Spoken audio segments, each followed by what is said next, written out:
Ubay-ubay nga mga buhatan sa kagamahanan sa dakbayan sa Lapu-Lapu ang nalungkab samtang laing buhatan na usab ang gikawatan.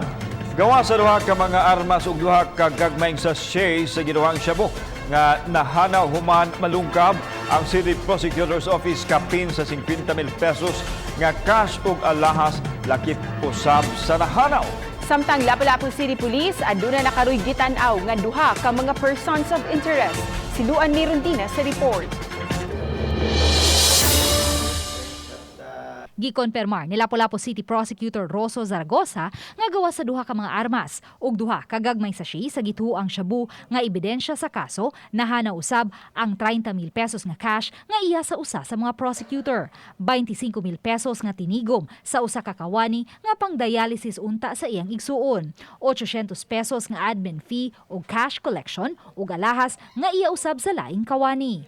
Ako silang gipangutana ngano nagbilin sila og alahas ug ingon ana nga amount, nagingon man sila nga mas nagtuo man gud mi sir nga mas safe ning atong opisina nga dili ni masudlan og mga tao o mga dautan tao nga mokuha sa maong mga kaptangan.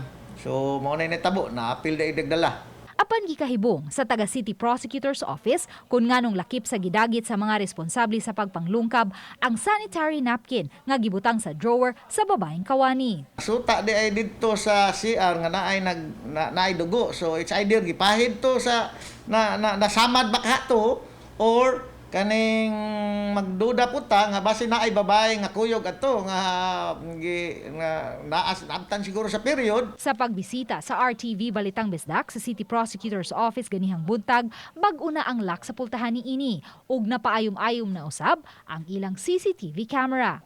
Sa pagkakaroon wala pa'y matumbok ang Lapu-Lapu City Police nga responsable sa nitubong pagpanglungkab sa City Prosecutor's Office ug sa Parole and Probation Office. Apan may duha na karon ka mga individual nga gikonsiderar nilang mga persons of interest.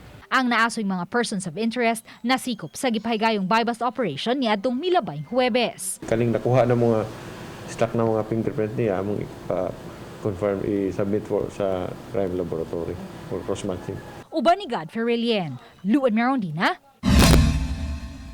Balitang Besdak.